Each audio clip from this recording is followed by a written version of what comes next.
monsieur, c'est le courrier. Donnez ça. Ah, voyons. Ah, bah ça, par exemple, c'est le bouquet. Oh, monsieur a reçu une mauvaise nouvelle. Ah, bah plutôt, c'est le percepteur. Il veut me taxer d'office et réclame des précisions à propos de ma dernière déclaration d'impôt cédulaire. Oh, ben vous savez, en matière d'impôt, on ne sait jamais si c'est du lait ou du cochon. Mais tout de même, faut lui répondre à cet homme-là. Comme ça, vous auriez des embêtements, vous pouvez me croire. Ah, si vous croyez que c'est facile, surtout que je voulais justement lui demander des délais et tâcher d'obtenir un dégrèvement. Et monsieur est embarrassé pour lui tourner son maudit cul. Bah, c'est que mon percepteur n'est pas un percepteur comme tous les percepteurs.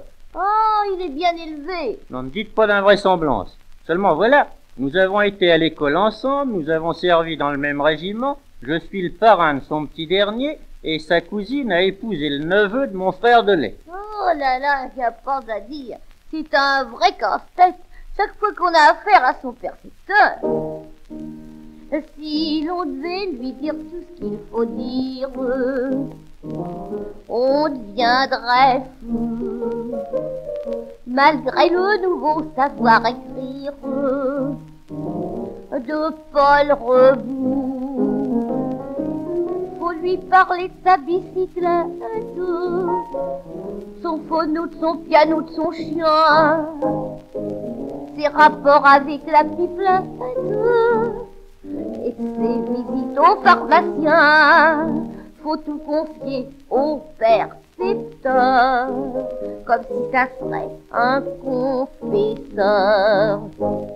Si ça continue comme ça, d'ici quelque temps chacun devra déclarer les poils qu'il a sur les bras, les jambes ou l'estomac. Il devra dire si le matin il prend de la fine ou de l'huile de ricin, s'il aime le bœuf au gratin ou la cousine de Romorantin. S'il pratique l'accordéon, si sa nièce habite au Panthéon, si son frère Timoléon porte toujours les chapeaux de chez Léon, si quand il prend l'autobus, il y reste jusqu'au terminus, si son chien s'appelle Brutus et si le chat de sa belle-mère a des puces. S'il aime à jouer au billard et s'il va souvent dans les barbières, ou si c'est ruelles font scar, qu'il a reçu le nichet Mufticard, faut qu'il déclare également s'il connaît l'anglais, le russe et l'allemand, et de plus exactement de sa femme le nombre des amants. Je l'avais bien dit, y a pas d'erreur, faut tout confier au percepteur.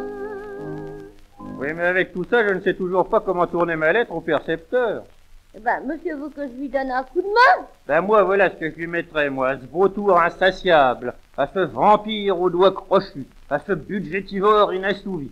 Espèce de salopard! Oh non, monsieur, c'est pas poli, c'est pas bien élevé. Vous vous êtes conduit avec moi comme le dernier des avant-derniers. Oh non, c'est pas correct.